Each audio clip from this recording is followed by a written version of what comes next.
And in the industry and in the world in general, there's two types of people. There's people that are willing to go out and get their own, work hard, do whatever it takes to get to that level of success that they want to be in.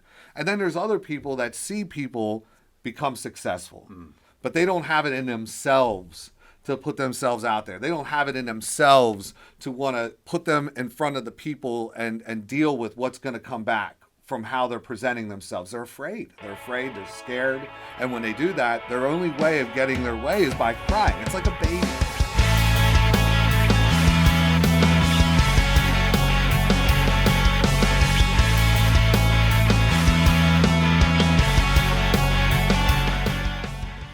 Hey, Jack Lehr, Lehr Podcast. Why do we call it Lehr's Lair? Because of my guest I have here today. His name is Dylan Madsen, Pennsylvania's only dealer, and his new friend, your son. Adopted son, baby Anon. What it be's like, everybody. How we doing today? Baby Anon. What is baby Anon? Like, how did baby Anon come into your world?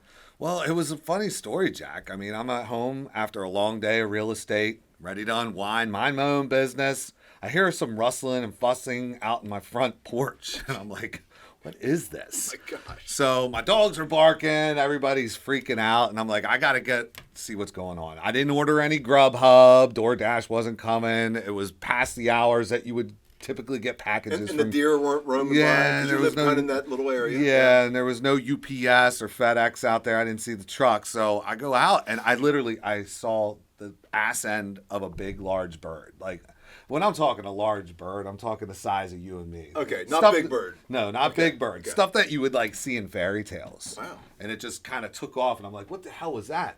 But then I hear this sound, this crying. I hear it underneath, like outside. It was like a big blanket, right? So I'm like staring at this blanket, and I'm like, what is going on? And I hear, you hear that? And I was like, you got to be kidding me. Like, that couldn't have been a stork I just saw. I think Anon needs to talk into the mic a little bit. Anon, what do you got to say, buddy?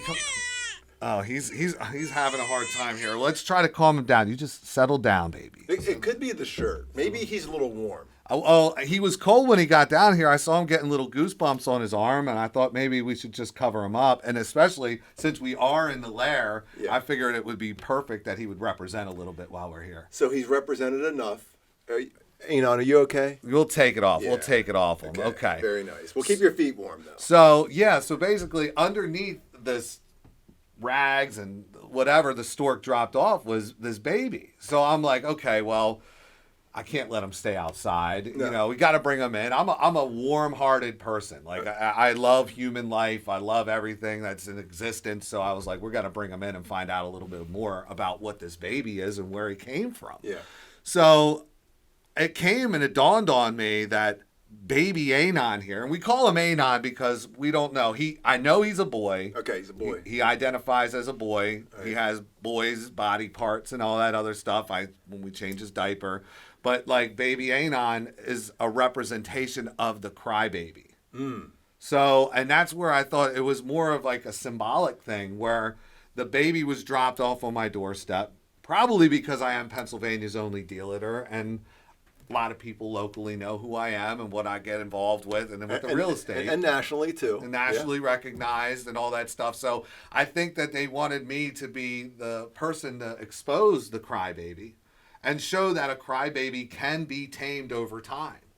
Now, when I picked him up off of the front step, I mean, he was bawling. He was throwing a tirade, a temper tantrum. Yeah. And you could tell he ain't even at the terrible twos yet. So I was like, something needs to be done before I bring him into the home and cause a ruckus and we don't sleep at night. So I looked him straight in the face and I said, I'm going to take good care of you, right? I told you that. I said, we're going to take good care of you. We're going to put a roof over your head. Yeah. I'm going to put clothing on your back. I love the onesie that we picked out for him because it just represents who he is as a crybaby. He doesn't have a name. He was dropped off. It was almost like a John Doe at my doorstep. And Anon is for what? It's short for anonymous. Anonymous. Okay. So a lot of these crybabies, and you know, there's a lot of symbolism here, and we're going to talk more in this podcast of the crybaby and the symbolism of a crybaby. Okay. So we're not here to, go into any other stories or anything else. This is all facts. Everything I'm going to explain today is something that is true. It's happened. And I feel like everything happens for a reason. So him coming onto my doorstep, me being here in Lehr's Lair today, talking about crybabies and the importance of how they are in our industry, it's just fitting. It's perfect timing. Timing is everything. And it seems pretty coincidental because you came out with a song and a video that you're getting to shoot here shortly, right? And that's the thing. I've been leaking a lot of content prior to the baby's arrival, prior to Anon's arrival. And we did a song, Crybaby. And in the industry and in the world in general, there's two types of people. There's people that are willing to go out and get their own, work hard, do whatever it takes to get to that level of success that they want to be in.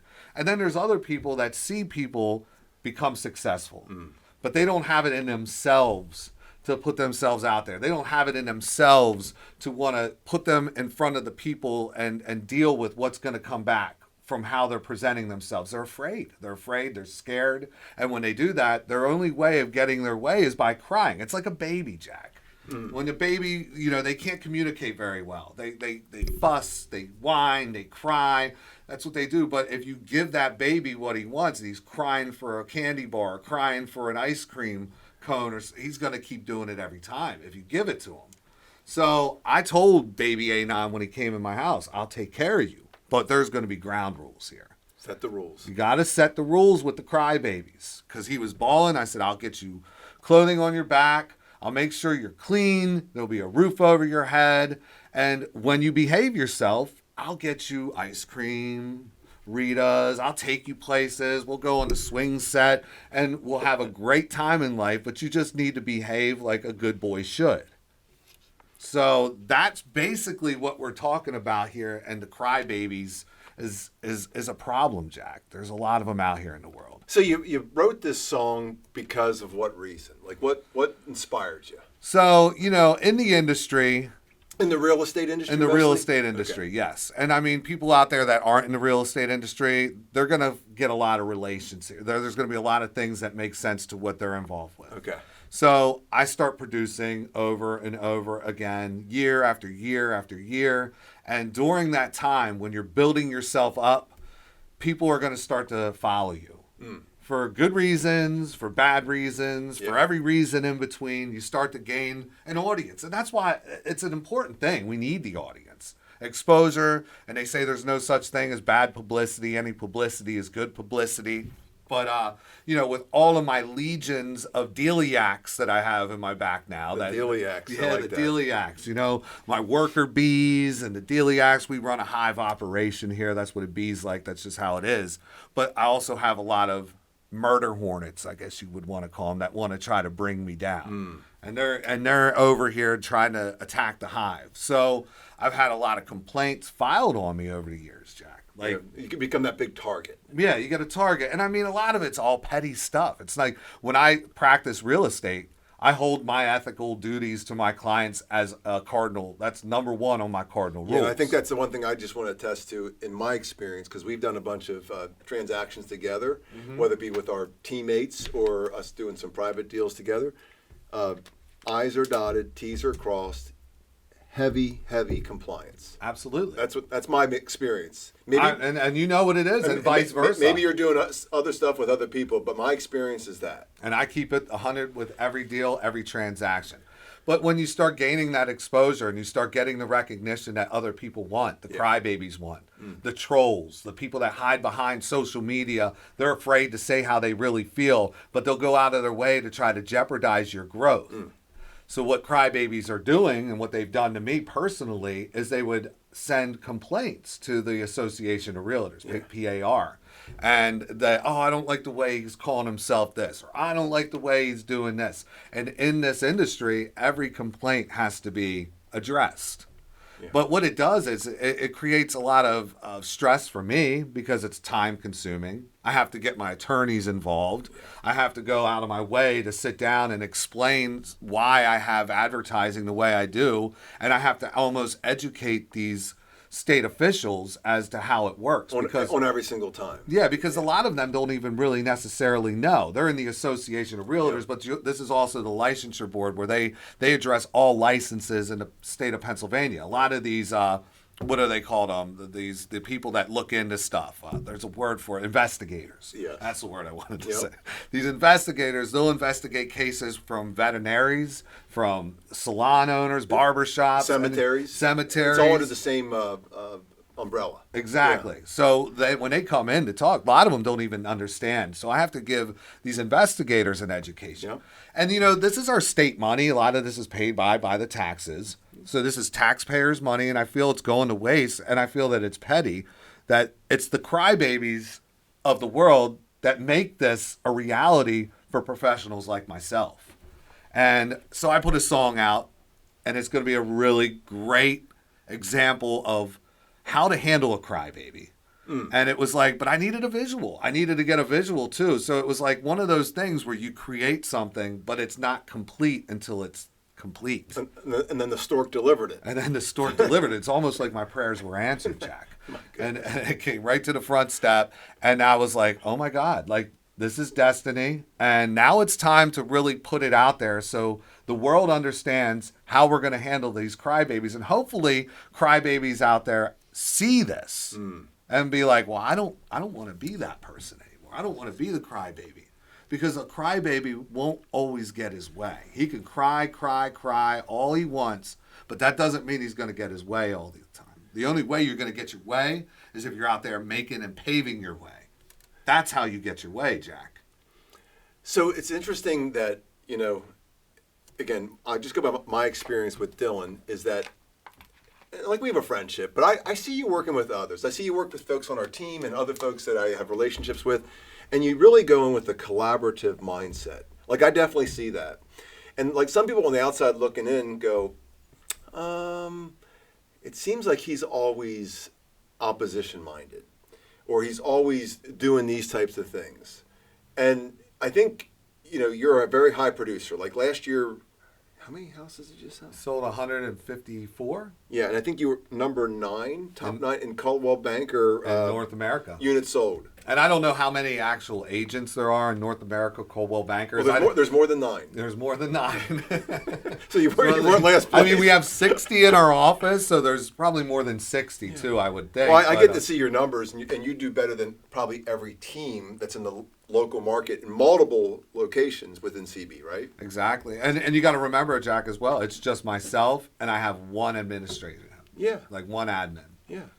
And again, I see the compliance and the things that you do to keep these deals together because, again, the industry average is over 30% fallout in deals that are ratified, right? Or under contract or in escrow.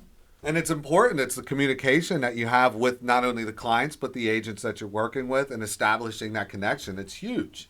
So what really upsets me more than anything is I know that the crybabies are fellow professionals in my industry because anybody outside the industry wouldn't care. So I know these complaints and whether or not they're anonymous. I have a good idea who a lot of these crybabies are, but this is not about them. Yeah. This is about a state of mind, Jack. Whenever we do these things, it's all about mindset. We talk about this all the time. And what this is these people are in our industry. And if they're more focused and more worried about what posts I'm putting on Facebook and what names I'm calling myself today or what I'm going to do next with how I create and how I'm like thinking, then they're obviously not putting that effort into their own better good, into their own business. Right. And that's where I feel sorry for these crybabies. So I wanted to come on here not only to talk about what a crybaby is, I want to come on here to help them as well. Because baby Anon here, he was a mess when he was delivered. That stork dropped him off, took off. I pulled him in. Look how nice. He hasn't made a peep throughout this whole entire... Only during our promo did he cry a little bit. Well, yeah, because he didn't like the way we forced him into that Lehr shirt and Sorry everything. about that, Anon. But he's so well behaved because he's now got to see, because I take him around with me. He's my adopted son. He gets to see me on the day-to-day, see me on the ins and outs, sees how I handle contracts to close, my buyers, how I get my sellers top dollar, how I'm breaking records in neighborhoods, getting my sellers numbers that people think I'm crazy for listing them at, how I deal with my investors, how my investors are getting great returns on those investments. Their ROIs are huge. Baby Anon gets to see this now all firsthand, and now he started as a crybaby, but now when he sees me, I see a little glimmer in his eye. He looks at me like, man, my daddy's the GOAT. My daddy's, and I wouldn't necessarily say the GOAT. The GOAT's a bold statement. Well, that word's used a little loosely these days. I use the word Gorn. I like Gorn as more the greatest of right now. Okay, I like that. Because, we were talking about it just upstairs with some of your other agents. This isn't a sprint. So any of you guys out there listening, you crybabies that think you're going to get ahead because you're going to pull back a top producer because you don't like something that he's doing. You need to focus on yourself, and you need to understand that this is a marathon. This is something that's going to build over time. Rome wasn't built overnight, even though it crumbled in a night. The Roman Empire fell quick. Yeah. It took a long time for it to get there. So that's another analogy that you need to understand is that this isn't a sprint. It is a marathon. And at any time in this marathon, you could be winning that marathon for years after years after years. I mean, I've been winning the marathon now, 6 years in a row? But that can end at any given time, Jack. Yeah, it's not resting on your laurels. And I think the one thing that I see you do, Dylan, is like you go out there and you help a lot of clients become successful in real estate, like successfully complete transactions, whether you're representing a seller, bringing an investment into your investors, or represent a buyer to purchase a home. And you have all this success. And I think the one thing that, like with this, like the crybabies, the ones that are making the ethics complaints against you, what are called rules complaints. It's nothing unethical. It's a rule complaint, correct? Yep. And allegations, they use the word. Allegation. And they have to address every one. And it takes a lot of time, energy, effort to deal with those. But here's what it does too. It allows you to come on to a show like this or just do what you're doing and get way more exposure. So these dingabaders that think they're doing you a disservice, you know what they're doing? They're creating more notoriety for Dylan Madsen. There's a blessing to that, just so you know. I'm sure it pisses you off and you're like, I'm wasting a lot of time. But here's what it does. People think of selling a home, they think of Dylan Madsen. They think of the top real estate agent in the market, they think of Dylan Madsen. And those haters are a contributor to your success. That's a good way of thinking of it, too. So let's be grateful for those haters. Let's be grateful. All right, so all you haters, all you crybabies out there, you just heard it out of the man himself, Jack, the Lear Jet himself.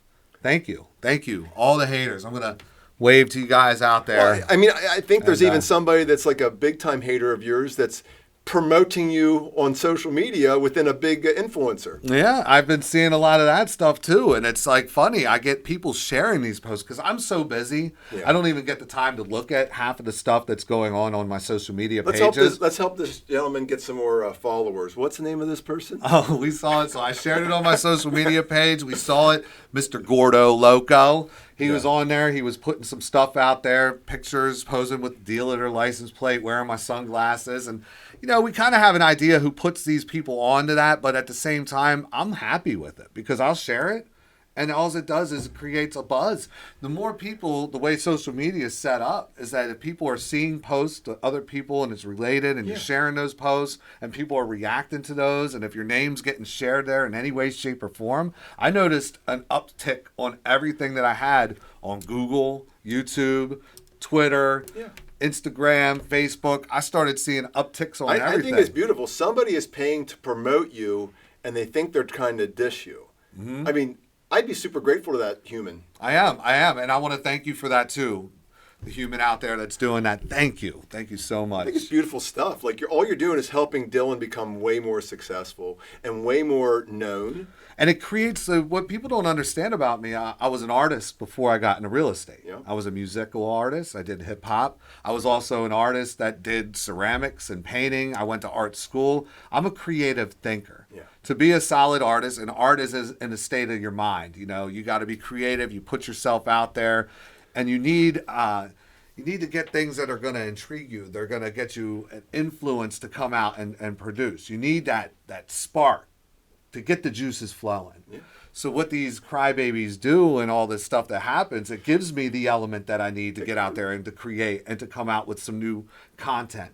So it never gets old. Gives you a lot of sparks. Yes, I got plenty of sparks. And I have so much more to share, and I'm excited what the year's going to bring because we've noticed that there's a shortage of inventory in our market. Mm-hmm. And what this is going to do for a lot of agents is going to chase them out of the industry. It's been happening, and there's so many that are already out of the industry that are still having their license being hung at a brokerage, but they're out of the business. They're out of the business. They're escrowing their license. They're trying to find ways of sustaining a lifestyle. Right. And it's difficult, and we're going to see it continue to suffocate a lot of these people out. So more crybabies are going to emerge because they're going to want to bring down the people that are still in the business that they want to be in, but they can't be in it. So I have a message to all you agents out there that you need to focus on you at this time, now more than ever. Because if you're not out there actively selling because there's nothing to sell, you need to think of ways that are going to put you in front of the public's eyes. Yeah. You're going to come up with new creative content. You're going to have to continue to raise up that character and to continue to bring it out there, showing people that it's consistent in a market where most agents are going to fail at being consistent. Yeah, I think, and it's funny, we get to talk to a lot of real estate professionals or that have licenses out there, and they might love their broker, but then they're not getting the support to do transactions. You know, it's beautiful to love your broker, but you got to make business decisions, right? Mm-hmm. And there's so many people that are failing right now that could use a Dylan Madsen, could use the tutelage or the guidance of somebody that's achieving at a very high level like yourself, that should be having a conversation with you to potentially join your team or be in your world, potentially be in our world, be in another high-producing team's world with that leadership, those support systems in place, because those of you guys that are going out of business right now, and there's tons of them. I mean, I'm talking to you. If it applies to you, then, you know, certainly. Reach out to this guy. Reach out. I'm an open book. I'm always here to share my knowledge, to share my ideas. And I just had to separate a relationship just recently, Jack. I had people in my office, and the way my office is structured, it's an individual-based office. I call it the Shark Tank. Yeah. Because a shark has one job. A shark goes out there to kill, and that's it.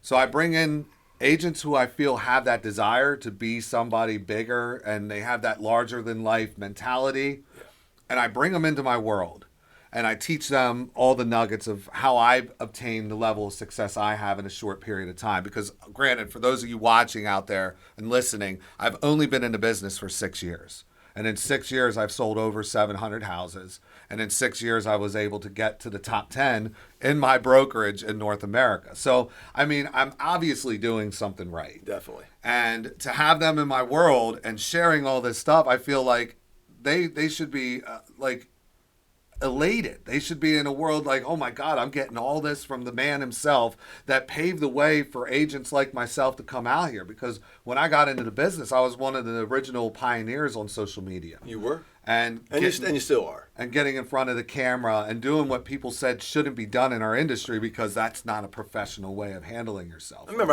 I told you, I was one of those ones that kind of looked at it and was like, oh my gosh. And now look at you. You're running Lehr's Lehr. Oh my gosh! It's only because you named it that way. Yeah, whatever. But on here in the podcast, but everything, you know exactly what I'm talking about. You're out there, and we've had that, and I encouraged you to do that. Mm-hmm. And no benefit to me other than that we could share each other's presence when we're in here, and we could share ideas, and we could have fun and joke around and be able to share our knowledge with the public. It's about the relationships that we build. Yeah, it's equally important to work well with your fellow professionals as it is with your clients. So get out there, and this is the time, if you're slow and you're not getting anything done, go out and try to make a relationship with somebody. I mean, it's ridiculous, the opportunities that are abundant. And I hear people saying, you know, I don't have any opportunities. I'm not doing any business.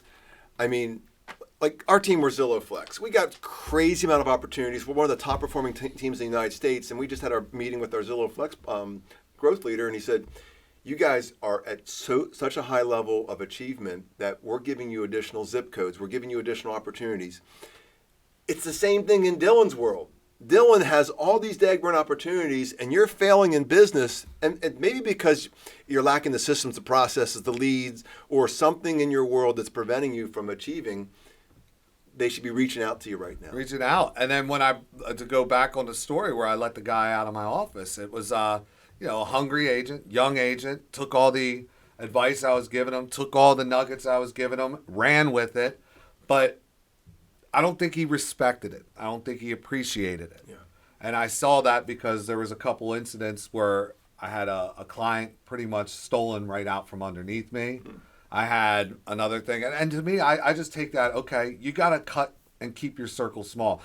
When you're growing your business, you're always going to have a circle. It's your inner circle. It's your core.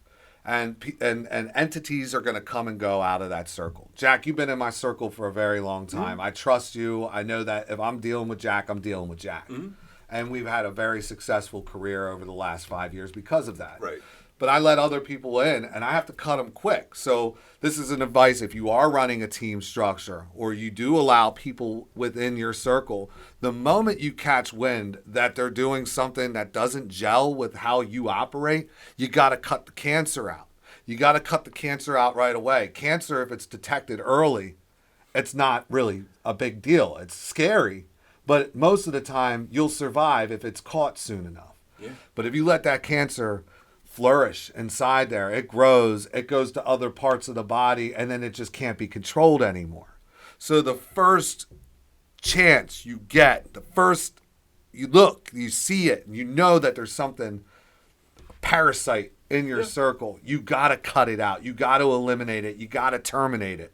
Because if you don't, it's going to destroy your whole business. And that's what I started seeing happening real quick. And even though it didn't, I've been thriving all year, but I saw it and I got a whiff of it. And I'm like, I just don't like the way this one feels. I got to cut it out and eliminate it so I can continue to grow the way I want to grow. And the cancer was gone. We removed it. Yeah, and that quick removal is critical. And I'm the first one to admit that I've let cancer stick around based on bullshit reasons that I told myself.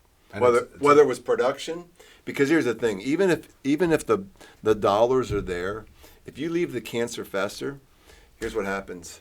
You're going to lose the revenue anyway, and you're going to end up losing way more revenue because the cancer spreads. The cancer spreads and the word of mouth goes fast. We're in New York. This is a small area. Yeah. You do a million good things. People always look at the one bad thing you do. Yeah. And they don't even know the whole story half the time. They just go by what people are saying, and it's not necessarily the truth. Yeah, that is beautiful because there's so many where there's a lot of strategy that goes into business. And some people look from the outside and go, oh my gosh, this is happening. Well, there might be a strategy to this. Cut it out. There might be a strategy. There could have been something in that person's world that made a strategic decision to do something that others from the outside have no clue, no business understanding of why it was happening. And, you've had to do that yourself. Mm-hmm. Yeah. I've had to do it plenty of times, and I'm going to continue to do it more. But we learn from these things, and it's the wins, the learns. It's understanding that these things are going to happen. They're going to continue to happen. The crybabies will continue to cry. But I'm hoping that with this interview that we're having right now, somebody hears it. Somebody understands it. Somebody cut some cancer out of their circle today. Some crybaby out there listening understands that this isn't the way that they should be living the life, that we get back what we put out. So if you're putting out negativity to somebody else, I'm taking that negativity and I'm using it to something to blow my name up even bigger.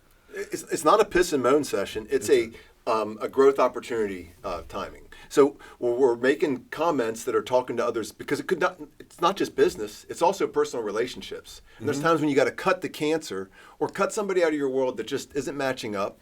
And like it's always typically great to have that conversation and say, hey, Dylan, this is happening, let's get it addressed. And if it doesn't quickly get addressed, guess what? Then we need to part ways, right? And you've had lots of people that are very, very successful that paved the way before you did, way before I entered the industry, that have taken massive offense to the things you're doing. And I rubbed elbows with a lot of those people at the beginning. I emulated. I watched what they did. I tried to get an opportunity to go out of my way just to introduce myself. And they were okay, because at that point I wasn't posing any kind of a threat. Yeah. And it wasn't until I said, okay, well, that's the lane they're going. If you're going to stay in somebody's lane and do exactly what that person's doing, you're always going to be behind that person that paved that way. So I was like, okay. And I saw a general there was similarities between all these people that were successful in our industry. And I just saw, okay, well, they're driven in this way that they go out there and they want to grow or they want to do what's best for the public, but they're not really doing it in a way where people are going to see them more than just on the billboards or more than just on the old school ways of marketing. They're not out there on the cameras. They're not out there doing this. And I said, well, this is going to be my opportunity to really come out and take the same stuff, take the same like general core values of how they conduct real estate business, because at the essence of it, it's all the same. You know, we are all in here for a common goal to represent our clients, do what's best for our clients, and get the deal to the settlement table. There's no other ins and outs about that. But how you go about getting that business to get that vision and then take it to your level is what's like the beauty of how we have this opportunity to do whatever it is we want. Yeah. So I started putting it out there more and more and more, took that own lane, and then I was able to just run past all of them. Not just run past all of them, Jack. Blow past all of them. Lapping them 4 or 5 times a year in volume.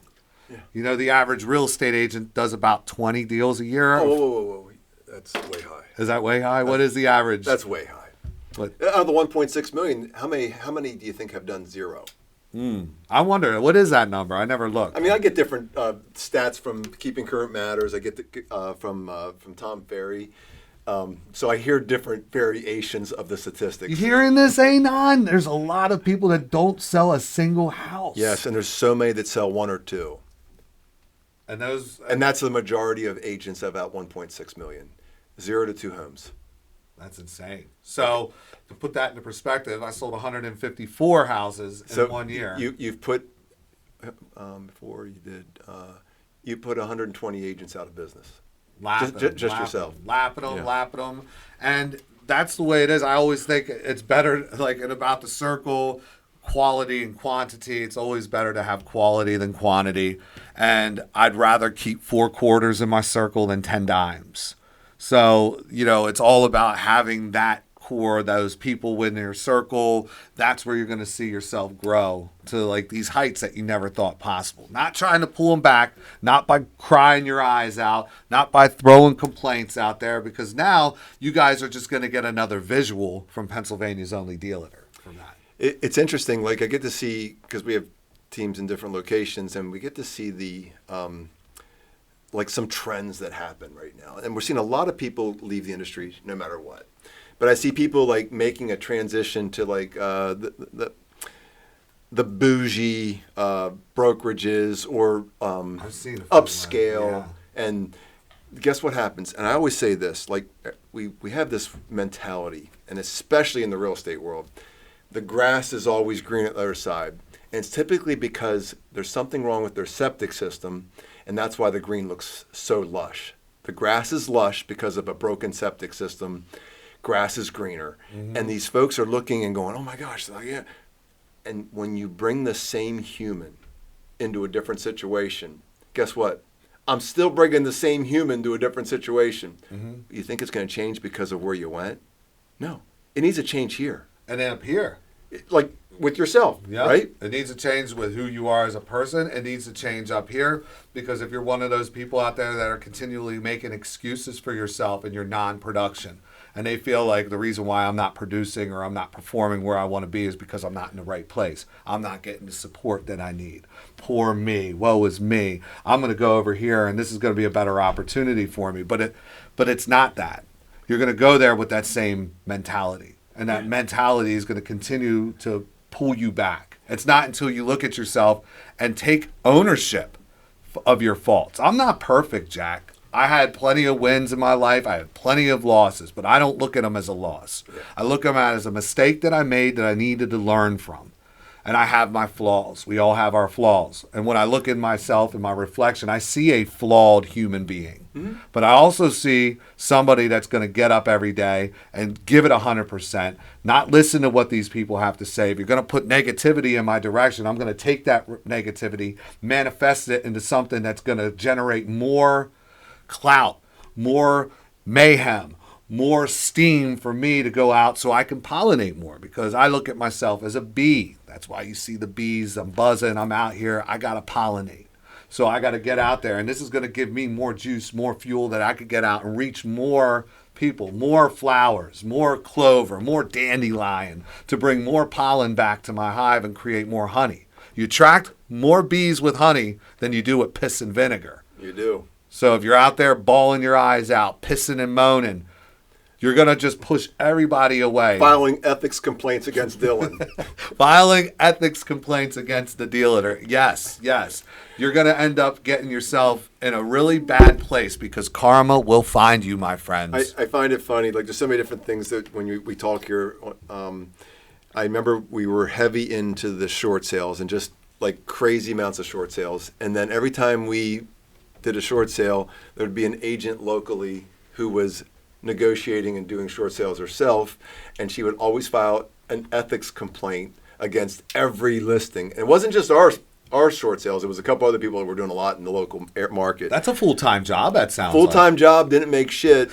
She sells 3 homes a year, and but at least she's doing a great job filing ethics busting complaints. But anyway, it's why do we do that shit? I don't know. And that's a question that I'm hoping that Anon has the answer to. Anon. I hope he has the answer to that. I don't know why we do that. I look at people all day and my heart goes out to them. I truly do feel sorry for them. And that's why I just want to come on and try to connect. And I think that this is the symbol. This is what it's going to take to put it out there, to really try to eliminate that mentality. I want you to succeed. I don't want to see you cry. That's sad. It's not no way you want to see anybody. And if you're going to cry and be sad, go do it someplace else. Don't do it in my profession. Don't do it in my industry. I think that's the sad part is the jealousy and enviness that's out there. When you have a circle of friends and family, there's so many people in that circle and that family that still want to, like, they're happy to see you do okay. But when you start killing it, the jealousy starts flying and the enviness and the amount of sick feelings towards you and your success because they're focused on themselves and they're focused, like, I just find it so interesting. Like, celebrate other people's successes, damn it. I celebrate yours, brother. I know you do. I don't care what brokerage you're at. I want to see you kick ass. I want to just see everybody kick ass. And what people have to understand about me, too, is I brought myself into this game. I had everybody trying to pull me back out of this game, but I did it my way, and I came in, and I gave it 100%. I came from nothing. I came from making $50,000 a year on a swing shift. Now I make that in a month on a bad month. I mean, it's crazy how people's mentality changes towards you when that happens. Yeah. Because I had so many people, misery loves company. And they're going to be your best friends when you're all miserable together. But they see me, and anybody who knows me, I'm happy. Like I said, I look in the mirror and I see a flawed human being, but I also see somebody that's out there doing exactly what he should be doing. And I'm proud of that reflection. Yeah. And I'm proud of who I am. And they see that, and it drives them nuts, Jack. And there's nothing I can do to help them, but I also can't have that in my circle. I've eliminated my own blood. I don't want my own blood around me because I don't like the way it makes me feel. I don't like the way it's pulling me back, holding me for what I need to do because I haven't even scratched the surface yet of where I want to go. And it's just funny. It's just like I'm no different than them. I was a nobody. I had dental problems. My teeth were rotting out of my mouth. I had problems with my financing. My credit was shit. I couldn't buy a car if I wanted to. I had a Volvo, 1986 Volvo, that would leak oil everywhere that nobody would want me to park the damn thing near their house because it would stain the outside of their house. It would stain their driveway. I lived that life, but I put myself in that life. And instead of making excuses for why I was there, I did something about it. I said, I'm going to change this lifestyle because if I don't do it for me, nobody else will. Mm-hmm. And I'm just, it depresses me seeing that people are willing to do whatever it takes to take somebody like that down when they don't even know from shit who that person really is, where they came from. And that's what Baby Anon has got my back now. He sees it. I brought him in, and he's got my back, and I'm proud to have him as a part of the team the same way I'm proud having you as a part of the team, and we're going to put this out there, Jack. That's what we're going to do. Am I Anon's godfather, maybe? Or Yeah, I'm not sure. Okay, we're going to say today he's on there. This is Baby Anon got his official godfather. Are you proud? That's a proud day. I mean, that's pretty special. That is special because he didn't have a godfather. Did you talk to your bride about this? Make sure she's okay. I think you should do that first. I think she'll be okay because she said that she was like, we gotta find another family for him. That's what she wanted to do. And Really? I said, why? And she's like, well, I don't know if this is I said, of course this is the right place. This is exactly where he needs to be. Yeah. He was delivered here to this home. Yeah. And we have to give him the best life. And that's what we're doing. And he's changed dramatically in just a short period of time. This has only happened like a week, 2 weeks ago, I think it's been. Wow. 2 weeks. And just, if you would have seen it, the difference. He's making it it's all like- over social media. I definitely see him. Like, does he have his own account yet? Not yet, but we're working on that. And he is actually going to be the star of the upcoming video. Crybaby is coming out. Okay. So like I said, everything's coming back full circle. So shout out to my producer, my videographer, Zoilo Rivera from Real Music and Films. Nice. We're going to be putting together this video. It's going to be pretty badass. I'm super excited because the song itself is good. It's something that you can knock to. It's hip hop. Okay. But it has a message. And the message is very clear, and you'll hear it right away. And it's about the crybaby. So And, what? Can you drop just a little bit of the lyrics with a little bit of the tune or not? You don't want to do that yet? It's well, okay. Maybe we could, let me just play a little bit. Okay. Maybe like a 20-second type maybe 30 seconds. I don't know. I'll let him hear a little bit. But some of the lyrics on it, like it's the hate real. I hustle for real. The haters getting mad and I don't care how they feel. You know what I mean? Okay. And I'll show you. Hold on. I'll let you really hear some of this stuff. This is really good. Crybaby is... I'm pumped up for this one. So when's the big video release? Because that's getting ready to get shot, right? Yep, it's going to be this week. All right. And I'll stop you at 30 seconds. The hate real, I hustle for real. A shark in the water, I'm a hunt till I kill. They getting mad, I close deal after deal. My name topping the charts, and I don't care how they feel. They cry babies, always complaining. Non-producing ass agents, always complaining. Wasting their time, they see I'm amazing. So they just whine while their business keeps fading. Cry, baby, cry, baby, cry, baby, cry. All they do is just cry. So that's pretty much I love it. there. Cry, So baby, we got a little cry, taste baby. of it. That's a little taste. We're excited to hear the The real stuff, like Yeah. what I have the lines, writing up complaints, but we all know they ain't a saint. They dirty closets, full of mistakes, living a life that's so fake, so wrong and so plain. We pay them no mind. They so lame. Like, this is the kind of stuff I'm talking about on Crybaby. Like, it's a state of mind, pulling people back. But they got to understand, when you pick the fight with the wrong dog, you find out quick that he ain't a dog, that the guy is a killer. He's a wolf. Dogs and wolves can look very similar. But when you pick a fight with the wrong dog and the fangs come out, are you going to be able to take it? Are you going to be able to survive the wrath of what's coming to you? And that's the thing. And some of these crybabies, they picked a fight with the wrong dog, Jack. the fakators. The fakators, the dinators, the copytors. We have so many of them nowadays. The imitators, like they're out there, Jack. They're out there, but just know that when you cry and you complain and you throw somebody out there, and at this point that person catches whiff, be prepared of the repercussions that may occur, because there are always going to be consequences to our actions, Jack. And it's, Definitely. Yeah. And this is my reaction. This is how I feel about it, and I'm going to express how I feel, because that's how I vent. That's the way you You roll. have to vent. If you boil all that stuff up and you don't get it out there, it really just digs deep, man. It really digs deep. So you have to get it out. Like, and when they give you that energy, it's going to feel it. You're going to feel it when somebody does something. And if you hold that in and bottle it up, it's going to manifest itself. So you take it, redirect it, and shoot it back out there. That's what you do. So I'm curious. So there's some folks out there that, there's some haters, but then you have a lot of listings where you're helping your sellers homeowners of a property, whether it be an investor or a retail seller, and you're representing them. And one of these folks that maybe doesn't really either play well or kind of has a little bit of adversity mindset against Dylan, how do you treat them in a transaction? I treat them the same way I would treat somebody that loves me. Okay. I treat everybody the same. I treat people how I want to be treated. Okay. And the best way to bring down somebody that's in that state of mind and in that transaction is you kill them with kindness. Like you show them who you really are. You show them who you are. You show them, and that's when you show them, hey, I know my stuff. And they could drill me, they could test me. I got the answers, Johnny Spot, because I am very extremely well versed when it comes to understanding a transaction. There's no doubt about it. Contractually, you got it down. So when somebody comes to you and says, Dylan, I have a buyer. They really want to buy this home. Can you work with me to help me facilitate this? How do you act?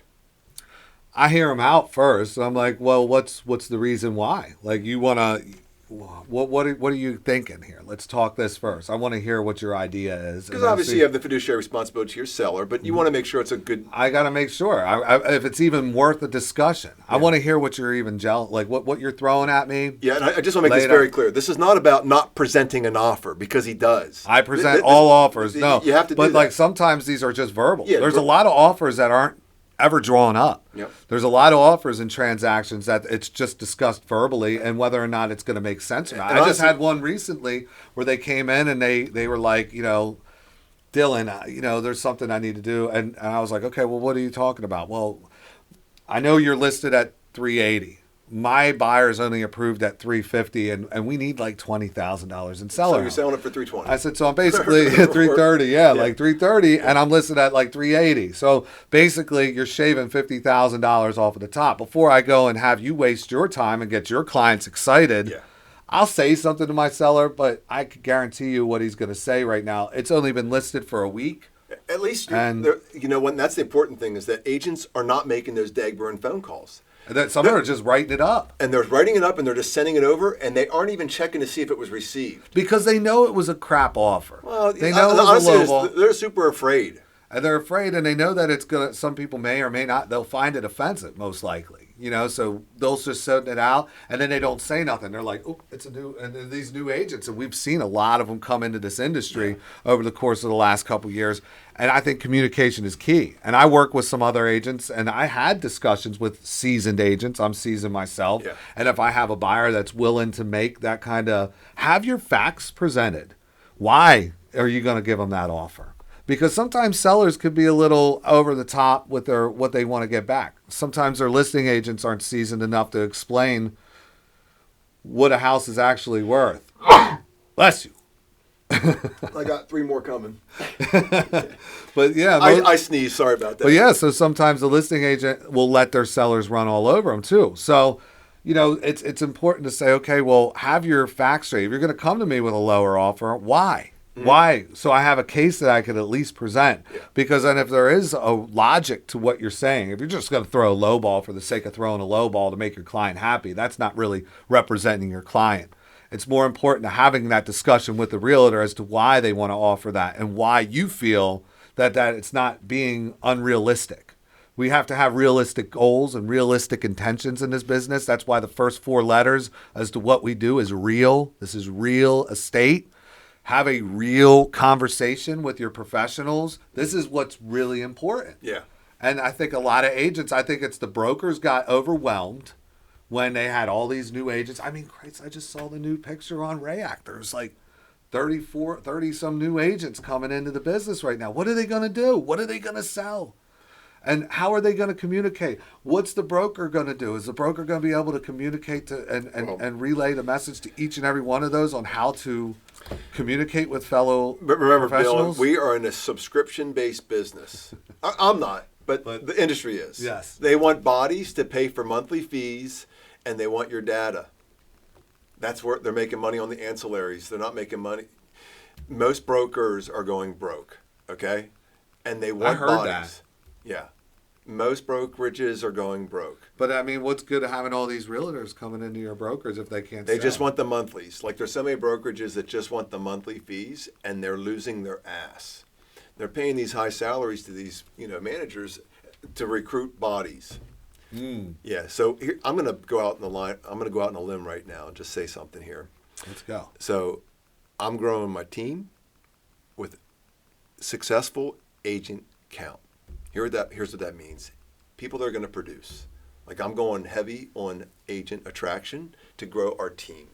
So those that, love having those conversations with folks on my team, that's beautiful.